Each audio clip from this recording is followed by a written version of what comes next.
সত্য ভয়ের ঘটনা। আসসালামু আলাইকুম। দেশ ও দেশের বাইরে যে যেখান থেকে আমাদেরকে শুনছেন সকলকে স্বাগত জানাচ্ছি। আশা করি সবাই ভালো আছেন, সুস্থ আছেন। আপনাদের পরিচিত কারোর সাথে ঘটে যাওয়া বা আপনাদের এলাকায় ঘটে যাওয়া বা আপনাদের পার্শ্ববর্তী এলাকায় ঘটে যাওয়া সত্য ভয়ের ঘটনা আমাদেরকে শেয়ার করতে পারেন। আপনারা যেমন ঘটনা পাঠান আমরা তেমন ভাবেই উপস্থাপন করার চেষ্টা করি। কোনো ঘটনা ছোট, মাঝারি, আবার কোনো কোনো ঘটনা বড় হয়। বড় ঘটনা আমরা খুব কম পাই। আমরা যারা ঘটনা উপস্থাপন করছি আপনাদের সামনে, আপনাদের বিশেষ করে আমি উপস্থাপন করছি, আপনাদের কাছ থেকে ঘটনা নিয়ে মডারেটর প্যানেল সেগুলো সিলেক্ট করছেন। এখানে আমরা কিন্তু কেউ ঘটনা লিখি না। আপনারা যেভাবে পাঠান ঠিক সেভাবেই আমরা উপস্থাপন করার চেষ্টা করি। যার কারণে আমরা যদি ঘটনা লিখতাম তাহলে কিন্তু দীর্ঘ ঘটনা প্রতিনিয়ত আপনাদের সামনে উপস্থাপন করা সম্ভবপর হতো আমাদের জন্য। কিন্তু আমরা আপনাদেরকে একটি প্রতিশ্রুতি দিয়েছি যে আমরা ইনশাল্লাহ আপনাদের সামনে সত্য ভয়ের ঘটনাগুলো উপস্থাপন করার চেষ্টা করব। যার কারণে আমরা ঘটনা লিখে বড় করতে পারি না। আপনারা যেভাবে পাঠাচ্ছেন ঠিক সেটাই আপনাদেরকে আমরা শোনানোর চেষ্টা করছি। প্রিয় লিসেনার্স, কথা আর বাড়াবো না, ঘটনাতে চলে যাই। Stay tuned with FT Shorts. আসসালামু আলাইকুম। FT Shorts.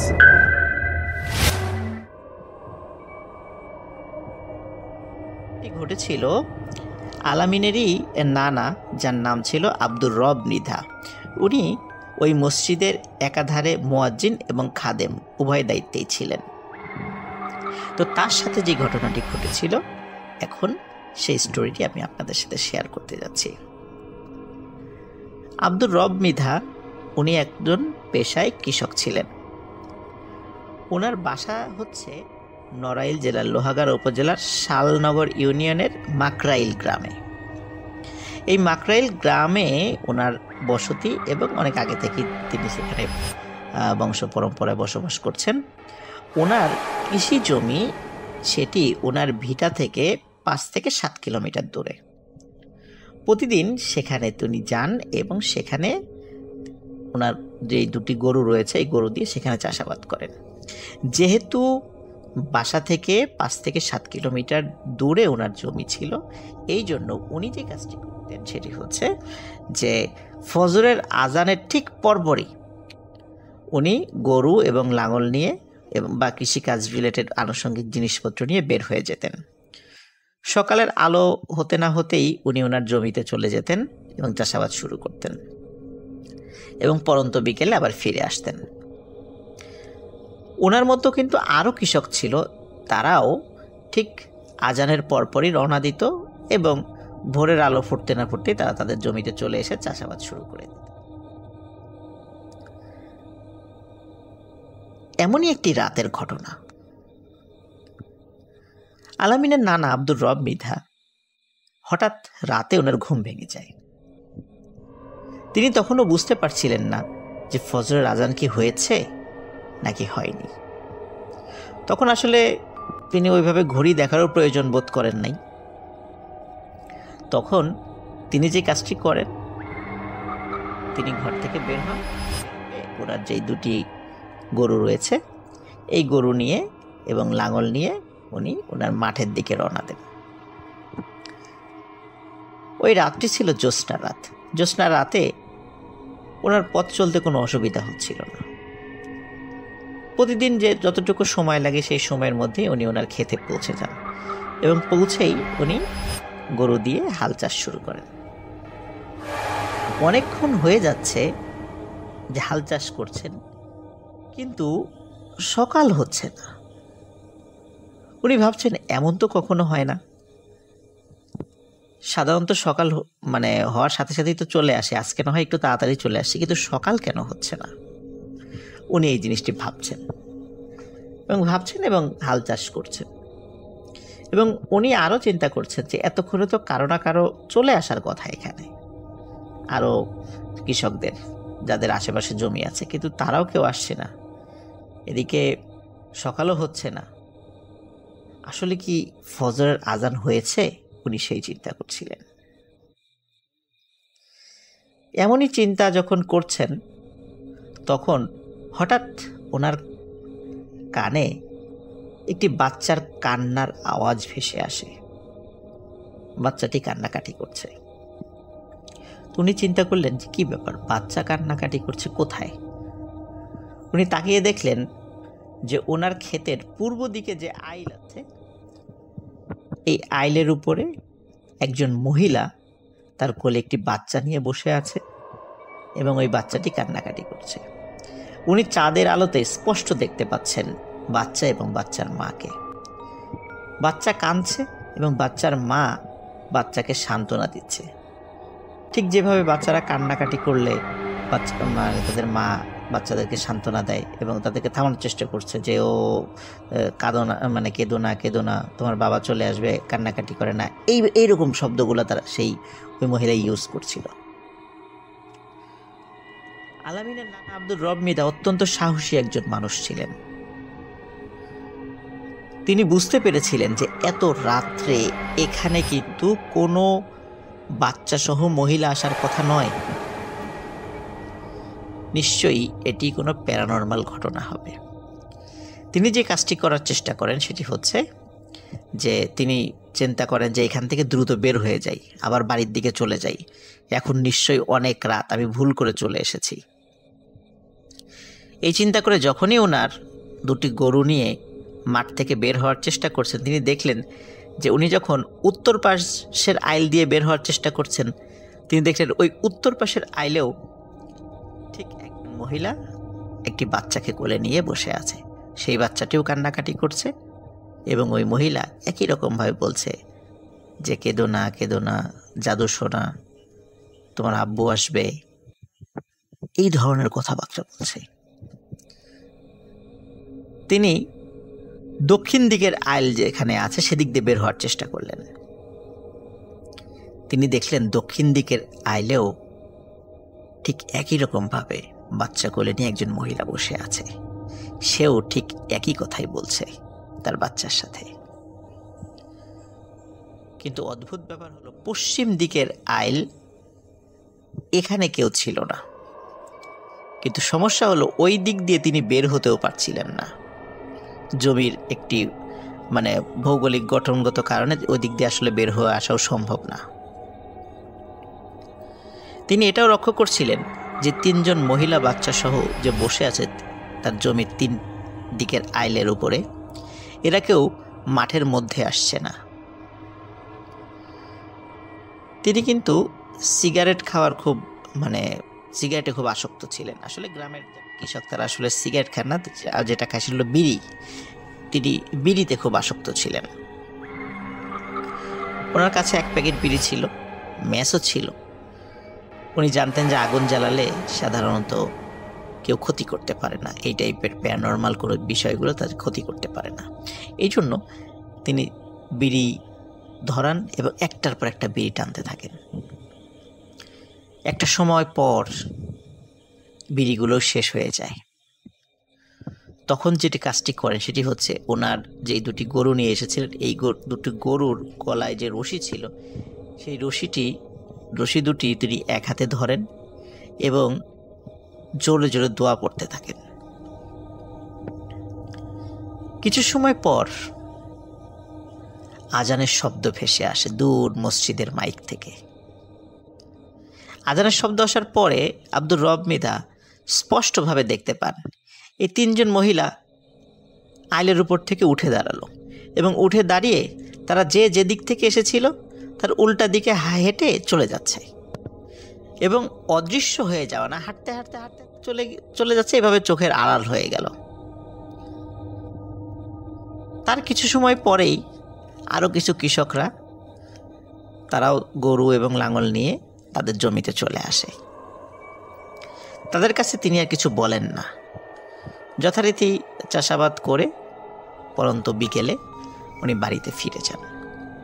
বাড়িতে ফিরে গিয়ে উনি ওনার স্ত্রীকে সব ঘটনা খুলে বলেন। ওনার স্ত্রী আরও কিছু দোয়া পড়ে পানিতে ফু দিয়ে তাকে গোসল করিয়ে দেন এবং ঝাড়ফুঁক করেন যে আল্লাহ তাকে কোনো ক্ষতি হতে দেননি। এর প্রায় 2 থেকে 2.5 বছর পর ঘটে আরেকটি ঘটনা। এর মধ্যে কিন্তু আর কোনো ঘটনা তার সাথে ঘটেনি। স্বাভাবিকভাবে মাকরাইল গ্রামের পাশেই নদী রয়েছে। তো সাধারণত আব্দুর রব মৃধা উনি যে কাজটি করতেন, বা শুধু উনি না, ওনার বাবা বা ওনার যে আত্মীয় স্বজনরা, পাশে যেহেতু নদী ছিল, নদীর ওখানে কিছু চরও ছিল, তো সেখানে সন্ধ্যার পরে মাছ ধরার জন্য বিভিন্ন ধরনের ইনস্ট্রুমেন্টগুলা পেতে রাখতেন। জাল সহ বিভিন্ন ধরনের ইনস্ট্রুমেন্ট আছে, সেই জিনিসগুলো পেতে রাখতেন এবং প্রচুর মাছও পাওয়া যেত। তখনও আব্দুর রব মৃধার পিতা জীবিত ছিলেন। উনি অনেক বয়স্ক থাকলেও মাছ ধরার তার খুব নেশা ছিল। তো আব্দুর রব মৃধা, তার পিতা এবং তার আরও চাচাতো ভাইটাই মিলে তারা মাছ ধরতে যান। ওই রাতও ছিল জ্যোৎস্না রাত। তাদের জালে অনেক মাছ ধরা পড়ে। সাধারণত গ্রামে মাছ রাখার যে ঝুড়িটা, এটাকে খালই বলে।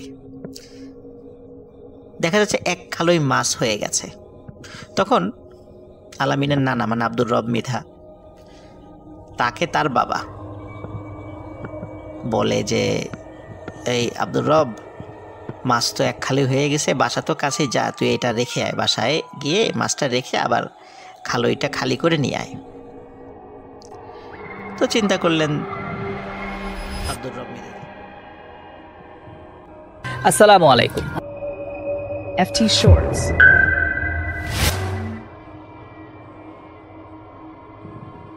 ভালো কথাই, তো চলে যাই।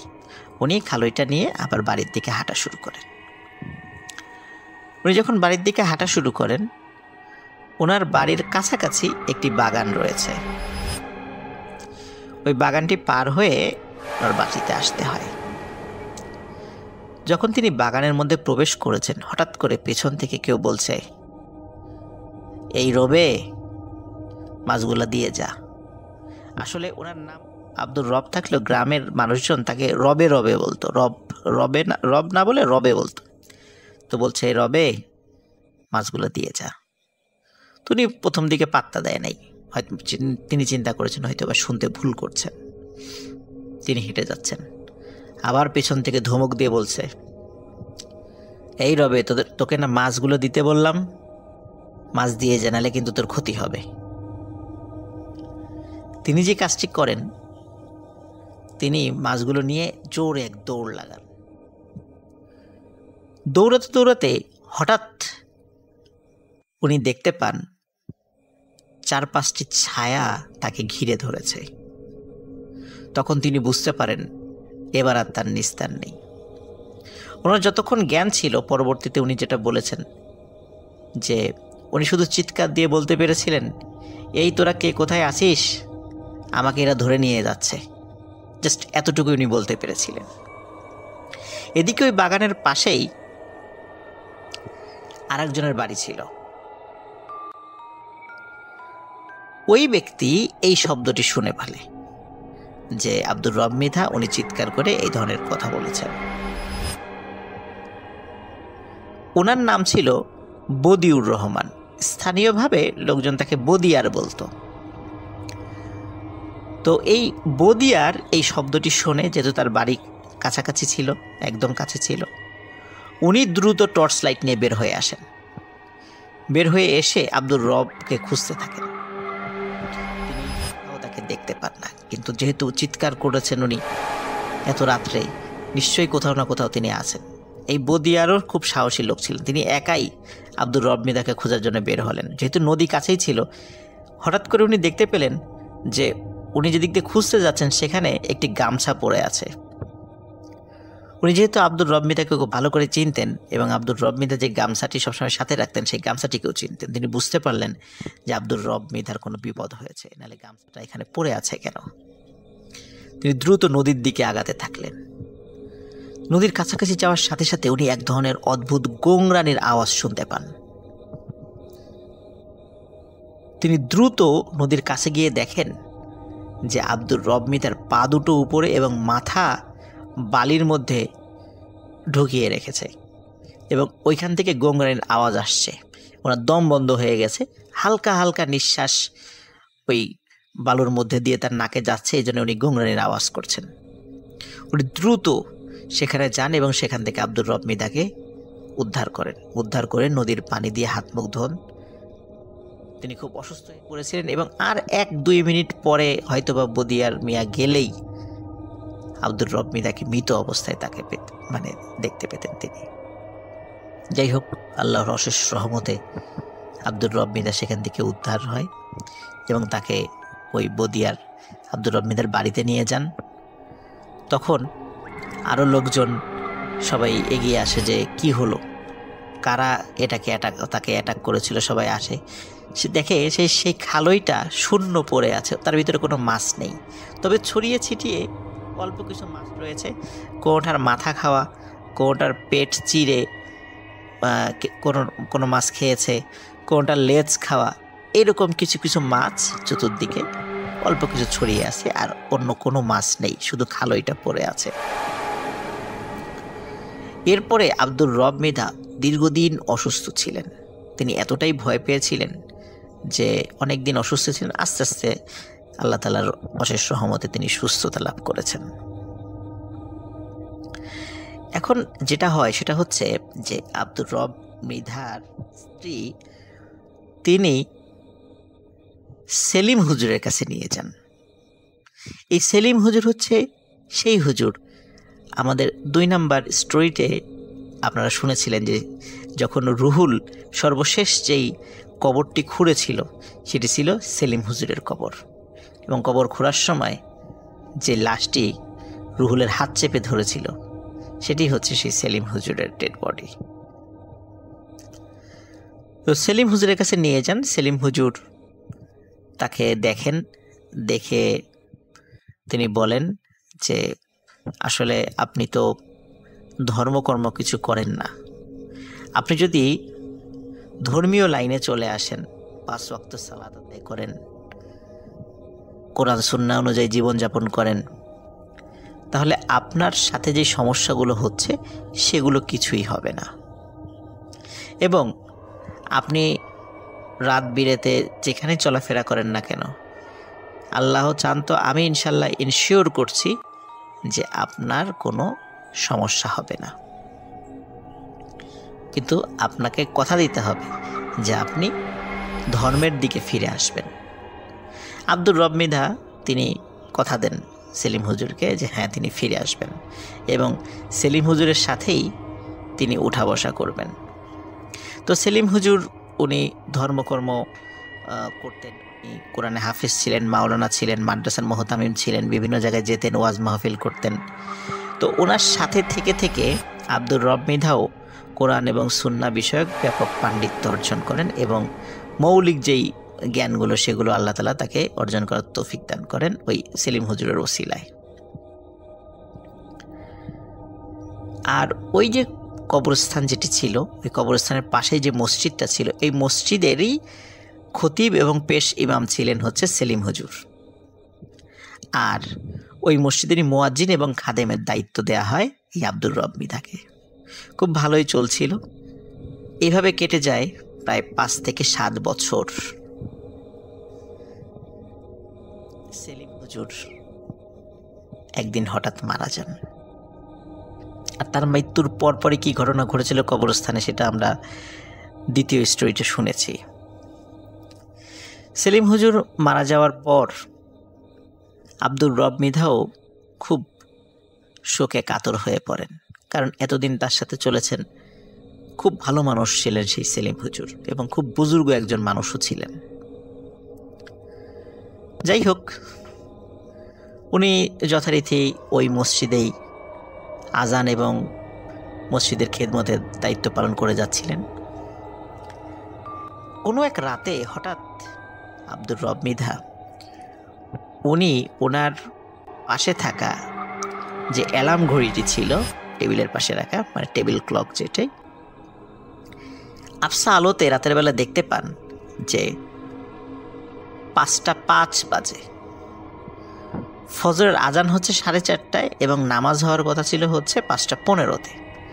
যেই না উনি দেখেছেন যে 5:05 বাজে, উনি লাফ দিয়ে উঠেছেন যে আরে জামাতের তো সময় হয়ে গেল, আজান তো দেয়া হয়নি, দ্রুত মসজিদে যেতে হবে। উনি দ্রুত উঠে অজু করেই জামা কাপড় পরে মসজিদের দিকে ছুটতে থাকেন। মসজিদের থেকে ওনার বাসার দূরত্ব বড়জোর 10 মিনিটের পথ ছিল। উনি দ্রুত মসজিদে যান। মসজিদে গিয়ে দেখেন মসজিদের দরজা বন্ধ। উনি চিন্তা করেন যে কি ব্যাপারে, একজন মুসল্লিও আসে নাই। উনি দরজা খুলে মসজিদের ভিতরে লাইট জ্বালান।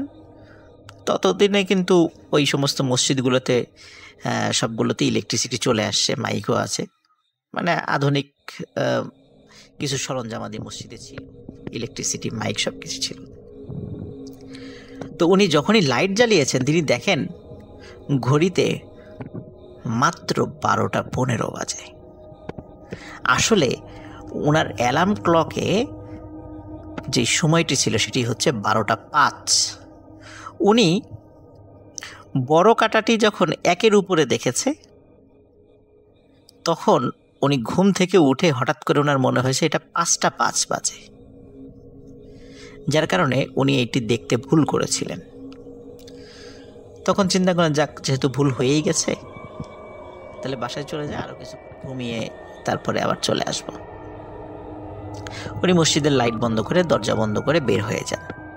বের হয়ে যখনই উনি রাস্তা দিয়ে হাঁটতে থাকেন তখন হঠাৎ দেখেন যে রাস্তার ঠিক পশ্চিম পাশ থেকে সাদা আলখেল্লা পরা একজন মানুষ রাস্তার পূর্ব দিকে চলে গেল। রাস্তার পশ্চিম পাশে ছিল একটি বটগাছ, এই বটগাছের পাশেই ছিল। আসসালামু আলাইকুম। FT Shorts.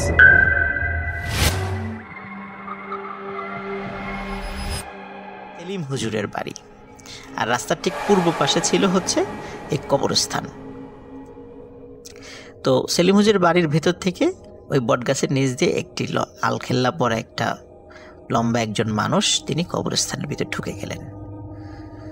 এই দৃশ্য যখনই তিনি দেখেছেন তখন উনি মারাত্মক ভয় পেয়ে যান।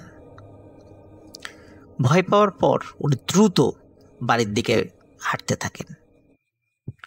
হঠাৎ পেছন থেকে বলে ওঠে,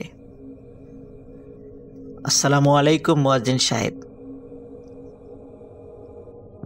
মুয়াজ্জিন সাহেব আসসালামু আলাইকুম এই টাইপের শব্দ শুনে উনি আরও ভয় পান।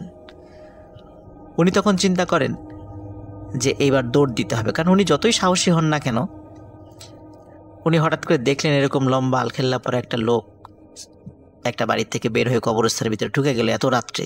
গ্রামে তো এত রাত্রে কেউ কল্পনাই করা যায় না কেউ রাত্রে বাইরে থাকবে। তারপর আবার পেছন থেকে সালাম দিচ্ছে। উনি তো মারাত্মক ভয় পান। উনি দৌড় দেওয়ার জন্য উদ্যত হবেন, তখন উনি ফিল করেন ওই সাদা আলখেল্লা পরা লোকটি ওনার একদম পাশে চলে এসেছে এবং বলছে, আসসালামু আলাইকুম মুয়াজ্জিন সাহেব, আপনি ভয় পাবেন না, আমি আপনার কোনো ক্ষতি করব না। তখন খুব বিনয়ের সুরে এবং খুব মোলায়েম সুরে যখন এই কথাটি উনি শুনতে পেলেন তখন আব্দুর রব মৃধা ওনার সাহস সঞ্চয় করলেন। তিনি সালামের উত্তর নিলেন এবং ওই ব্যক্তির পরিচয় জিজ্ঞেস করলেন। তখন উনি নিজের পরিচয় প্রকাশ করলেন। উনি বললেন যে আপনি যখন বেশ কিছু সমস্যার সম্মুখীন হয়েছিলেন তখন যখন সেলিম হুজুরের কাছে এসেছিলেন তখন সেলিম হুজুর যখন বলেছিল যে আপনি যদি আল্লাহর রাস্তায় ফিরে আসেন তাহলে এখন যে সমস্যাগুলো হচ্ছে সেগুলো হবে না। সেটি আসলে আমি সেলিম হুজুরকে প্রতিশ্রুতি দিয়েছিলাম যে হুজুর উনি যদি আল্লাহর রাস্তায় ফিরে আসে বা আল্লাহর রাস্তায় চলে আসে তাহলে ওনার নিরাপত্তার দায়িত্ব আল্লাহ যতটুকু আমাকে তৌফিক দান করেন আমি দেখব সেটা। আর এটাও ওই আলখেল্লা পরা লোকটি বলছেন যে আমি হচ্ছে একজন জিন। সেলিম হুজুর যখন মাদ্রাসা থেকে হাফেজি পাশ করে তখন থেকেই আমি সেলিম হুজুরের সাথে আছি এবং সেলিম হুজুরও জানে যে আমি তার সাথে থাকি। সেলিম হুজুর বিভিন্ন সময় বিভিন্ন মানুষের ট্রিটমেন্ট করেন, আমি আমার সাধ্য অনুযায়ী তাকে তার কাজে সাহায্য করার চেষ্টা করি। সেলিম হুজুর অনেক সময় কিছু দুষ্টু জিনেরও তদবির করেন। যার ফলে অনেক জিনও তার শত্রু হয়ে যায়, যার ফলে আমি তাকে পাহারা দেই যাতে অন্য কোনো জিনেরা তার ক্ষতি করতে না পারে। তো সেলিম হুজুরের সাথে আমি ছিলাম 20 বছর, আর আপনার সাথে আমি ছিলাম 7 বছর। সেলিম হুজুর যখন মারা যান আমি তখন খুবই মনে কষ্ট পাই, কারণ ওনার কাছ থেকেও আমি অনেক কিছু শিখেছি। উনি আমার জন্য অনেক দোয়া করেছেন, আমিও তার জন্য দোয়া করেছি। কিন্তু উনি যেহেতু মারা গেছেন আর আপনি জীবিত আছেন, সুতরাং আপনার নিরাপত্তার দায়িত্ব কিন্তু আমার। আপনি কখনো ভয় পাবেন না, আমি ইনশাল্লাহ সবসময় আপনার সাথে থাকব। এই বলার পরে উনি সেখান থেকে আবারও সালাম দিয়ে চলে যান। এই ঘটনায় যদিও আব্দুর রব মৃধা বেশ ভয় পেয়েছিলেন, কিন্তু ভয় পেলেও মনে মনে আশ্বস্ত হয়েছিলেন যে না, একজন আল্লাহওয়ালা কামেল জিন আমার নিরাপত্তার দায়িত্বে আছে। এই ঘটনার পরে আব্দুর রব মৃধা প্রায় 7 বছর জীবিত ছিলেন। 2015 সালের দিকে উনি মারা গেছেন। উনি আমৃত্যু ওই মসজিদের মুয়াজ্জিন এবং খাদেম হিসাবে দায়িত্ব পালন করে গেছেন। ওই জিনের সাথে দেখা হওয়ার পরে তার মৃত্যু হওয়ার আগ পর্যন্ত আর কখনো তার সাথে কোনো খারাপ ঘটনাও ঘটেনি, আর ওই জিনকেও তিনি কখনো দেখতে পাননি। অদ্ভুত ব্যাপার হলো যে আব্দুর রব মৃধার যে পরিবার রয়েছে, এখনো আজ পর্যন্ত তারাও কোনো খারাপ জিনিসও দেখেনি, কোনো ভালো জিনিসও এখনো দেখেনি, বিশেষ করে ওই জিনকেও সে দেখেনি। এখন কথা হচ্ছে প্রিয় লিসেনার্স, যে আব্দুর রব মৃধার সাথে কেন এই ঘটনাগুলো ঘটছিল। এই বিষয়ে ওই জিন আব্দুর রব মৃধাকে জানায় যে আপনার কি মনে আছে যে আপনার মায়ের সাথে অনেকগুলো জিন ছিল? আপনার মা যখন মৃত্যুশয্যায় তখন আপনাদেরকে ডেকে বলেছিল যে আমি তো মরে যাচ্ছি, কিন্তু এই জিনগুলো তোমাদের সাথে থাকতে চায়, ওরা যেতে চায় না, তোমাদেরকে ভালোবাসে।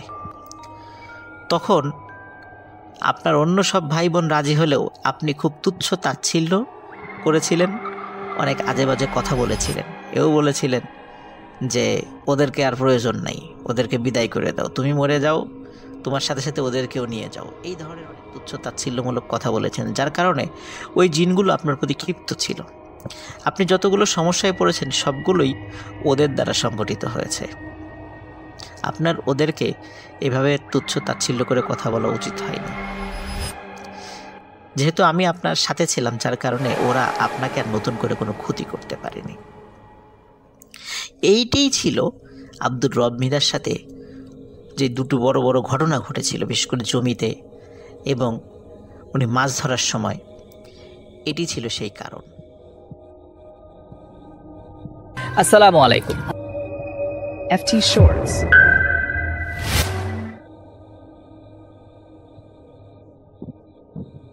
ওই গ্রামের দুজন প্রভাবশালী ব্যক্তি ছিলেন। তারা অত্যন্ত ধনী মানুষ ছিলেন এবং অনেক ভালো মানুষ ছিলেন। গ্রামের অনেক কল্যাণমূলক কাজ, জনকল্যাণমূলক কাজ তারা করতেন। মসজিদ, মাদ্রাসা, স্কুল, কলেজ, অনেক কিছুতে তাদের অবদান ছিল। ব্যবসায়িক কারণে তারা অধিকাংশ সময় দেশে থাকতেন না। একসময় তারা সিদ্ধান্ত নেন যে গ্রামে যে কবরস্থানটি রয়েছে, শালনগর ইউনিয়নের কেন্দ্রীয় যে কবরস্থানটি, সেটি বেশ দূর হয়ে যায়। অনেক সময় মানুষ মারা গেলে এত দূরে গিয়ে তাদেরকে দাফন করতে কষ্ট হয়। তো কাছাকাছি যদি কবরস্থান করা যায় তাহলে সেটা খুবই ভালো হয়। তো ওনাদের বাড়ির কাছেই ওনাদেরই তৈরি করা একটি মসজিদ ছিল।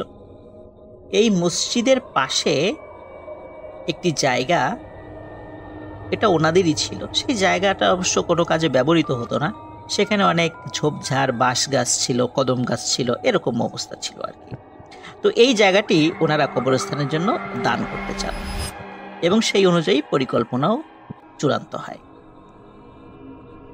সিদ্ধান্ত যখন চূড়ান্ত হয় তখন এই দুই ভাইয়ের যিনি আম্মা ছিলেন, তিনি স্বপ্নে দেখেন, স্বপ্নে কেউ একজন এসে তাকে বলছে যে এখানে কবরস্থান করিস না, ভালো হবে না। উনি যখন সকালবেলা ঘুম থেকে উঠে বিষয়টি সবাইকে বলেন এবং তার 2 সন্তানকেও খবরটি পৌঁছান, তখন তারা বলে স্বপ্ন তো স্বপ্নই, এগুলো নিয়ে চিন্তা করার কোনো প্রয়োজন নেই। যে পরিকল্পনা নিয়েছি সেটা করব এবং এটা তো একটা ভালো কাজ, সওয়াবের কাজ, সুতরাং এখান থেকে পিছু হটার কোনো সুযোগ নেই। পরিকল্পনা অনুযায়ী কাজ শুরু হয়ে যায়। গ্রামে অনেক দরিদ্র মানুষ ছিল, যেহেতু তারা অনেকেই ফ্রিতে বাঁশগুলো কেটে নিয়ে যায়। আর যে বড় বড় মোটা মোটা কদম গাছ হয়েছিল, এই গাছগুলি গ্রামেরই একজন মানুষ, তার নাম হচ্ছে রুহুল আমিন, উনি একজন কাঠ ব্যবসায়ী ছিলেন। তিনি এটি খুবই নামমাত্র মূল্যে কিনে নেন। উনিও গরিব মানুষ ছিলেন, তো চিন্তা করলেন এই গাছগুলো কাটার জন্য তো অনেকগুলো শ্রমিক লাগালে তার খুব বেশি প্রফিট হবে না। তো এই জন্য চিন্তা করলেন যে যতগুলো শ্রমিক না হলেই না, ঠিক ততগুলোই নেবেন এবং উনি অধিকাংশ কাজগুলো করবেন। এরকমই পরিকল্পনা করলেন। যে রাত্রে উনি স্বপ্ন দেখেন, সেই স্বপ্নটি ছিল এমন, কারণ এই রাত্রের পরের দিনই উনি গাছ কাটতে যাবেন, সবকিছু ঠিক ছিল। ওই রাত্রে উনি স্বপ্ন দেখেন কেউ একজন এসে বলছে, রুহুল, গাছগুলো কাটিস না, তোর ভালো হবে না, গাছগুলো থাক, এভাবেই থাক। রুহুল এই স্বপ্নের কোনো গুরুত্ব দেয় না। পরের দিন তার পরিকল্পনা অনুযায়ী গাছ কাটা শুরু করে। গাছ কাটতে থাকে। গাছ কাটার পরে সেই গাছগুলো টুকরো টুকরো করে, নিজেও অনেক কষ্ট করে সেই টুকরোগুলো উঠে ভ্যানে উঠিয়ে সেগুলো আবার শহরে সমিলে নিয়ে যায়। সেগুলো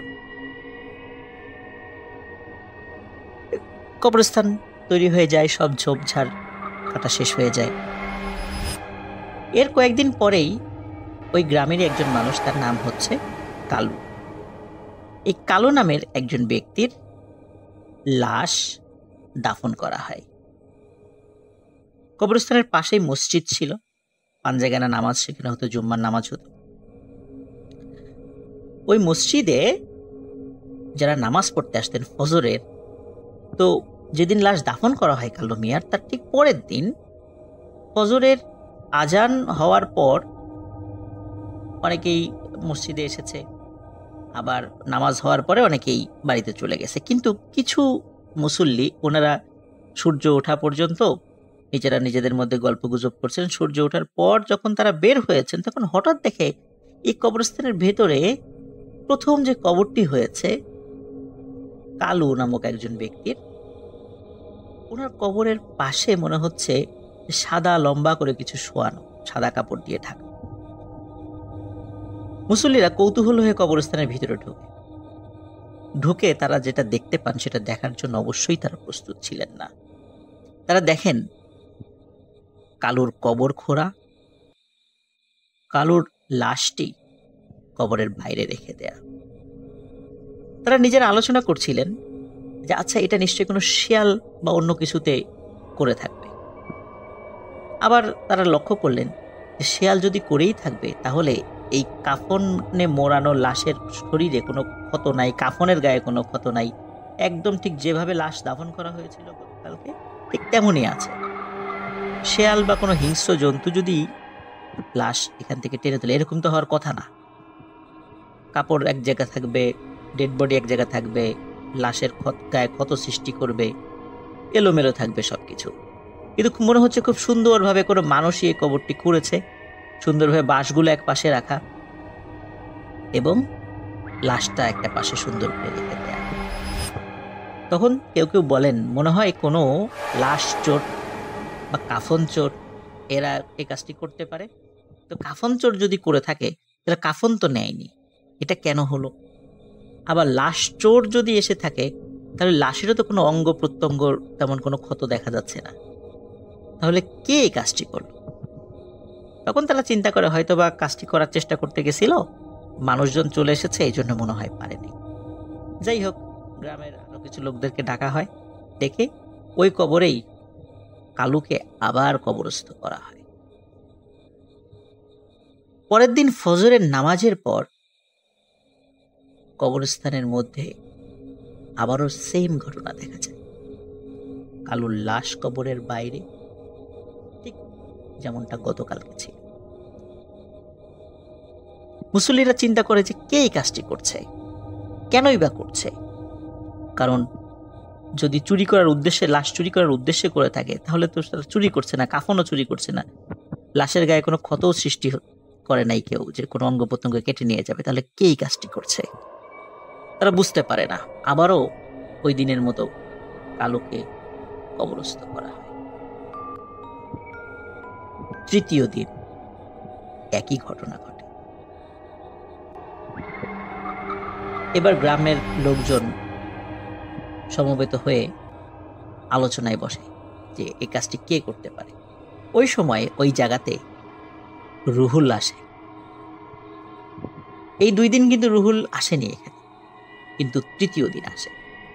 আসার পরে রুহুল বলে, যেহেতু বারবার লাশের মানে এই লাশটি কবরের বাইরে কেউ রেখে দিচ্ছে, এখানে কবর দেওয়ার দরকার নাই, অন্য জায়গায় কবর দিই। কিন্তু গ্রামের লোকজন বলে, কেন আমরা অন্য জায়গায় কবর দিব? যার মানে লাশটি এখানে দাফন করা হয়েছে কালুর, সে এইখানেই থাকবে। কিছু দুষ্টু লোকের কারণে তো আমরা এইভাবে একটা মানুষের লাশকে আরেক জায়গায় সরাতে পারি না। সেই সিদ্ধান্তই হয়, সেই সিদ্ধান্তই বহাল থাকে। কালুকে আবারও ওই একই কবরে রাখা হয়। অদ্ভুত ব্যাপার, চতুর্থ দিন কিন্তু আর কোনো ঘটনা ঘটেনি, একদম স্বাভাবিক। চতুর্থ দিন আর কালুর লাশ কবরের বাইরে দেখা যায়। সবাই ভাবে যে ঝামেলা মনে হয় শেষ। এর কয়েকদিন পরে স্থানীয় আরেকজন ব্যক্তি, তার নাম হচ্ছে সমেদ, আসলে তার নাম হচ্ছে আব্দুস সামাদ, গ্রামের লোকজন তাকে সমেদ নামে চেনে। তো সমেদ নামে একজন ব্যক্তি, উনি মারা যান। মারা যাওয়ার পর তাকে দাফন করা হয়। অদ্ভুত ব্যাপার, পরের দিন একই ঘটনা ঘটে। সমেদের লাশ কবরের বাইরে, ঠিক যেমনটি কালুর লাশ ছিল। তারা চিন্তা করে আবার শুরু হয়েছে একই ঝামেলা, কে করছে এটা, খুব বিরক্ত হয়। এই খবরটি তখন বিদেশে থাকা ওই 2 প্রভাবশালী ভালো মানুষ, 2 ভাইয়ের কাছে পাঠানো হয়। তখন তারা দুজন বলে যে তোমরা এখানে পাহারা বসাও, কে এই কাজটি করে তাকে ধরো। পাহারার জন্য খুব সাহসী 4 জন করে মানুষ রাখো, এদের যত খরচ লাগে আমরা দিব, কিন্তু তোমাদেরকে ফাইন্ড আউট করতে হবে যে কে এই কাজটি করছে এবং এই ঘটনাটি বন্ধ করতে হবে। সত্যি তাই, সমেদ মিয়া মারা যাওয়ার পর যখন প্রথম দিন একই ঘটনা ঘটে, তাকেও ওই কবরে সমাহিত করা হয়। দ্বিতীয় দিন থেকে 4 জন সাহসী মানুষকে পাহারায় বসানো হয়। অদ্ভুত ব্যাপার, দ্বিতীয় দিন ফজরের আজানের সময় যখন মুয়াজ্জিন সাহেব এসেছে, তিনি দেখেন এই 4 জন ব্যক্তি কবরস্থানের মধ্যে বেঘোরে ঘুমাচ্ছে। তিনি আজান দিয়ে তাদেরকে ডাকাডাকি করার চেষ্টা করেন, কিন্তু কারোরই ঘুম ভাঙছে না। ততক্ষণে আসসালামু আলাইকুম। FT Shorts.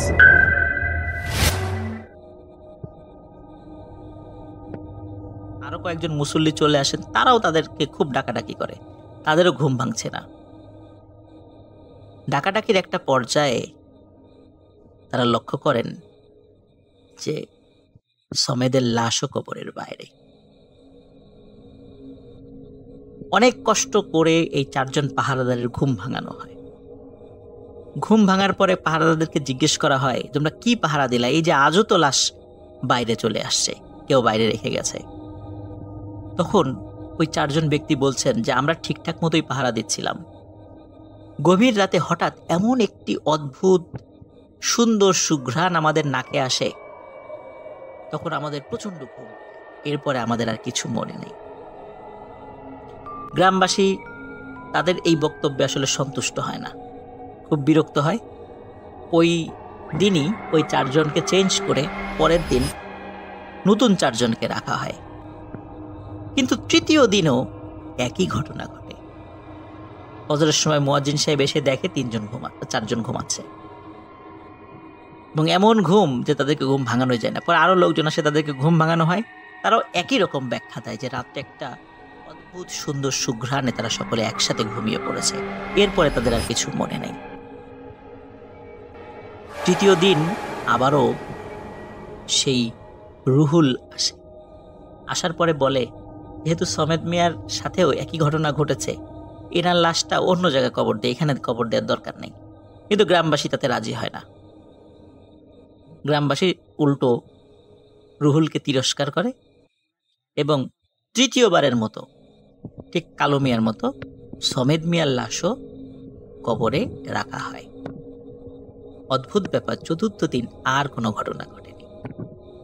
স্বাভাবিক। টানা বেশ কয়েকদিন হয়ে যায়, কোনো ঘটনা ঘটে না। এইভাবে প্রায় 1 মাস 1.5 মাস কেটে যায়। কারণ এই সময়ের মধ্যে আসলে ওই গ্রামে কেউ মারাও যায় নাই, নতুন করে কোনো কবরও হয়নি। লোকজন এই বিষয়টি একদম ভুলতেই বসেছিল। ওদিকে যেই রুহুল, যিনি ওই কদম গাছগুলি কেটেছিলেন, উনি শুরুতে অবিবাহিত ছিলেন। যখন কবরস্থানটা তৈরি করা হয় তখন উনি অবিবাহিত ছিলেন। এই 1-1.5 মাসের মধ্যে, বিশেষ করে এই সমেদ মিয়া যখন মারা যায়, তার লাশের সাথে এই ঘটনা ঘটে যাওয়ার পরে 1-1.5 মাস যেহেতু হয়ে গেছে, এই 1-1.5 মাসের মধ্যে উনি বিয়ে করেন।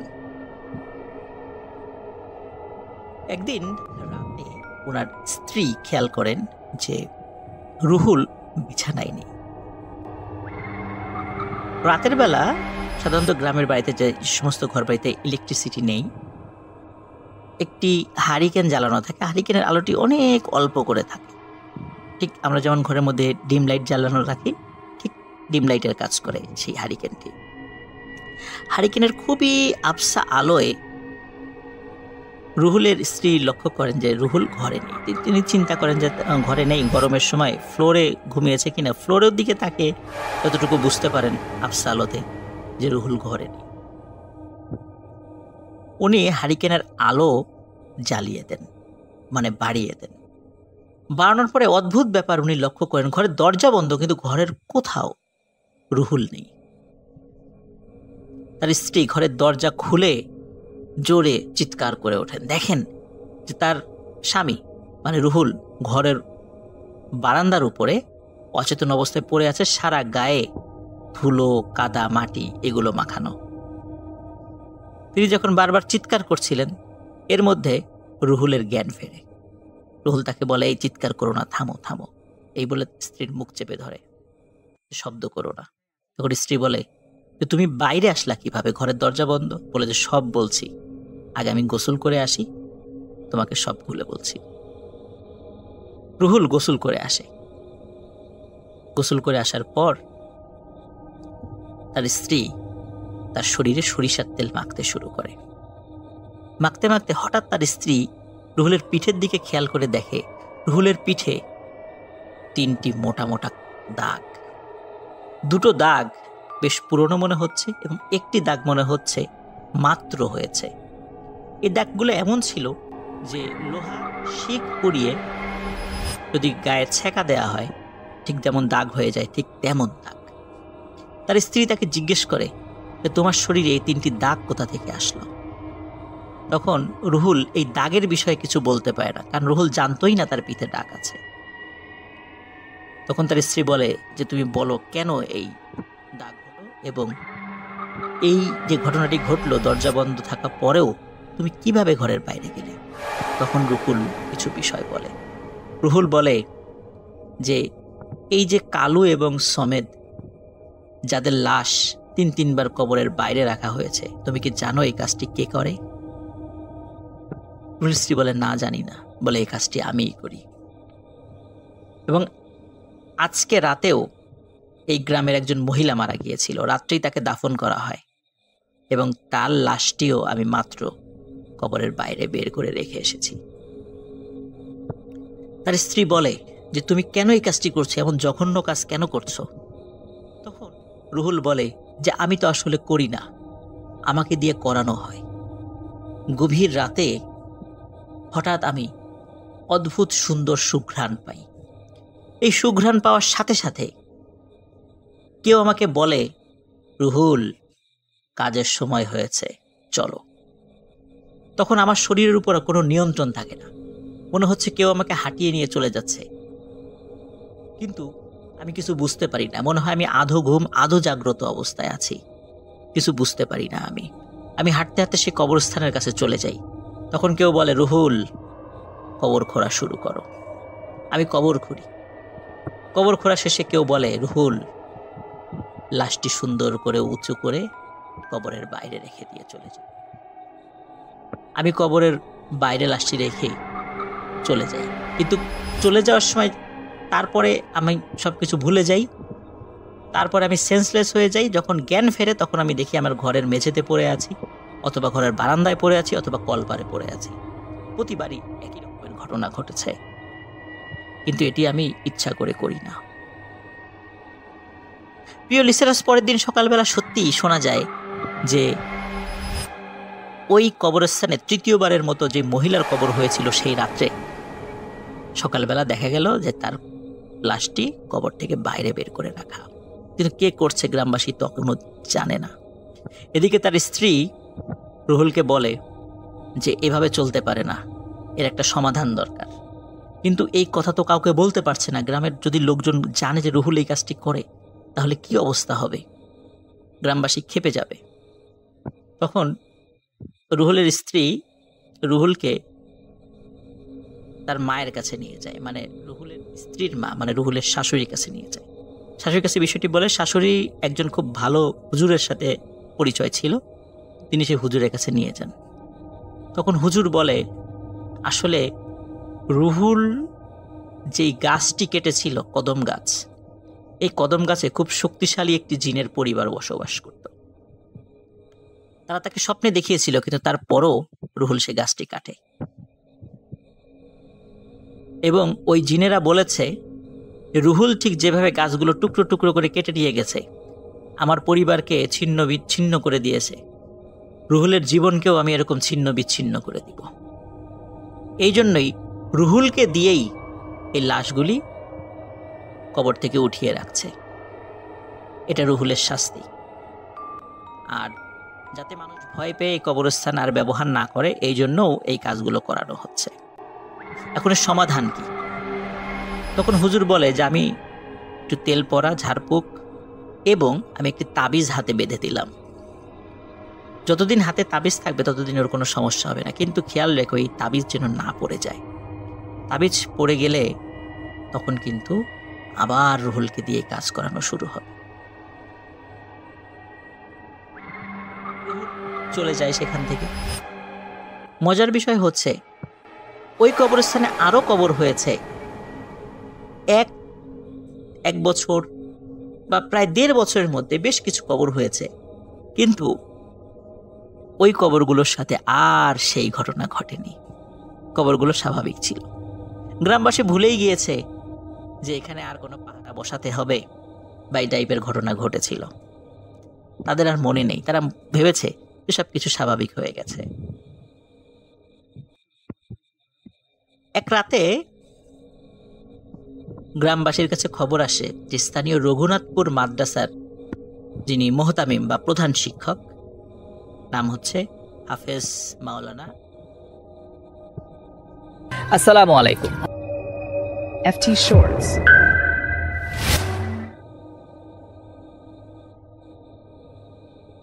মোহাম্মদ হাসান, যাকে সবাই স্থানীয়ভাবে সেলিম হুজুর নামেই জানে, তিনি সেলিম হুজুর নামে পরিচিত। অত্যন্ত বুজুর্গ একজন মানুষ ছিলেন এই সেলিম হুজুর। সেলিম হুজুরের জানাজাতেও রুহুল আমিন শরীক হন। সেলিম হুজুরকেও ওই একই কবরস্থানে দাফন করা হয়। দাফন করে রুহুল বাড়িতে চলে আসে। বাড়িতে এসে স্ত্রীর সাথে বসে খাওয়া দাওয়া করে শুয়ে পড়ে। গভীর রাতে হঠাৎ তার স্ত্রী এবং রুহুল একই সাথে সেই অদ্ভুত সুন্দর সুঘ্রাণ তারা উপলব্ধি করে। তখন রুহুল বলে যে এই যে দেখেছো, এই শুনেছো যে সেই সুঘ্রাণ কিন্তু পাচ্ছি, আমাকে আবার কাজে যেতে হবে, আমাকে আর কেউ আটকিয়ে রাখতে পারবে না। তার স্ত্রী তখন খেয়াল করে রুহুলের হাতে সেই তাবিজটি আর নেই, হয়তোবা কোনো কারণে তাবিজটি খুলে গেছে। তার স্ত্রী স্পষ্টভাবে বুঝতে পারে যে সে তার নিজের উপরও কন্ট্রোল হারিয়ে ফেলেছে, মানে তার স্ত্রীও যে তার রুহুলকে বাধা দেবে সে ক্ষমতা তার নেই। রুহুলের স্ত্রীও অর্ধ জাগ্রত অর্ধ ঘুমে এমন অবস্থায় চলে যায়। সে খালি কিছুটা দেখতে পাচ্ছে যে রুহুল চলে যাচ্ছে ঘরের বাইরে। ওদিকে রুহুলেরও একই অবস্থা, তারও শরীরের উপর নিয়ন্ত্রণ নেই। কেউ রুহুলকে বলছে, রুহুল চলো, কাজ শুরু করতে হবে। রুহুল চলে যায়। রুহুল কবরের কাছে যায়। কেউ বলে, রুহুল কবর খোঁড়া শুরু করো। রুহুল কবর খোঁড়া শুরু করে। কবর খোঁড়া শেষে কেউ বলে, রুহুল লাশটি উপরে উঠাও। রুহুল যখনই লাশটি উপরে উঠায়, হঠাৎ ওই লাশটি তার একটি হাত দিয়ে রুহুলের হাতকে চেপে ধরে, এমন ভাবে চেপে ধরে মনে হচ্ছে যে রুহুলের হাড় গোড় ভেঙে গুঁড়ো গুঁড়ো হয়ে যাচ্ছে। এরপরে রুহুলের কিছু মনে নেই। পরের দিন ফজরের সালাতের পর মসজিদের মুসল্লিরা দেখে যে সেলিম হুজুরের কবর যেটা রাত্রে হয়েছিল, এই কবরটি খোঁড়া। মনে হচ্ছে কবরের এক পাশে একটা মাথা দেখা যাচ্ছে এবং দুইটা হাত দুই দিকে ছড়িয়ে আছে। লোকজন তাড়াতাড়ি কাছে যায়, কবরের কাছে গিয়ে দেখে যে রুহুল কবরের মধ্যে একরকম দাঁড়ানো অবস্থায় আছে, কিন্তু দাঁড়ানো অবস্থায় ও কবরের একটা পাশে সে অজ্ঞান হয়ে পড়ে আছে, মাথাটা বাইরে এবং দুইটা হাত দুই পাশে দিয়ে সে অজ্ঞান হয়ে পড়ে আছে। এবং কবরের ভেতরে সেলিম হুজুরের লাশ খুব সুন্দর করেই রাখা আছে, ঠিক যেমন আগের মতো, আগের রাত্রে যেভাবে রাখা হয়েছিল। রুহুলকে সেখান থেকে বের করা হয়, তার জ্ঞান ফেরানো হয়। গ্রামবাসী রুহুলের উপর প্রচন্ড ক্ষিপ্ত। সবাই বলে, রুহুল তুমি এরকম একটা কাজ করতে পারলা, তুমি এই কাজগুলো করতা? তখন রুহুল স্বীকার করে যে হ্যাঁ, আমি এই কাজগুলো করতাম, কিন্তু আমি করতাম না, কেউ আমাকে দিয়ে করাতো, আমি ইচ্ছা করে করি নাই।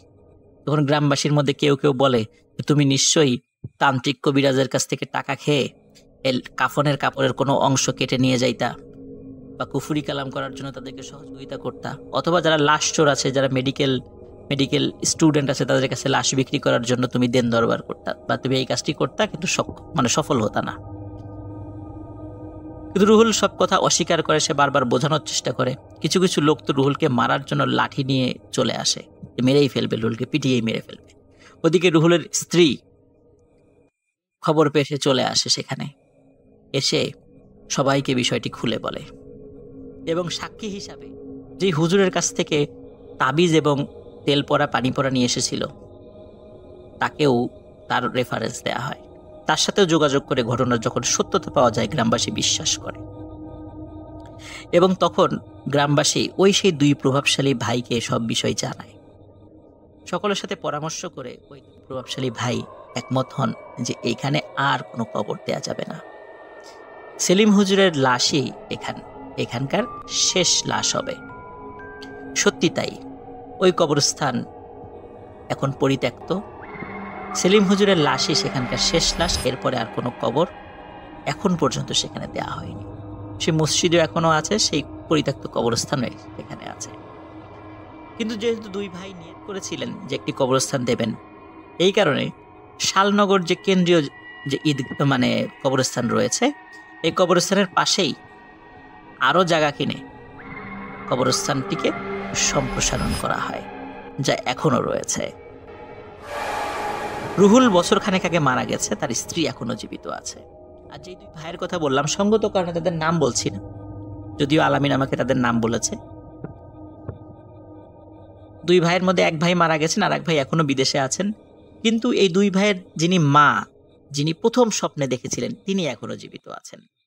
কেউ যদি ঘটনার সত্যতা যাচাই করতে চান, তাহলে নড়াইল জেলার লোহাগাড়া উপজেলার শালনগর ইউনিয়নে গিয়ে এই পরিত্যক্ত কবরস্থান সম্পর্কে যে কাউকে জিজ্ঞাসা করলে আপনাদেরকে তথ্য দেবে এবং দেখিয়েও দেবে। আসসালামু আলাইকুম। FT Shorts.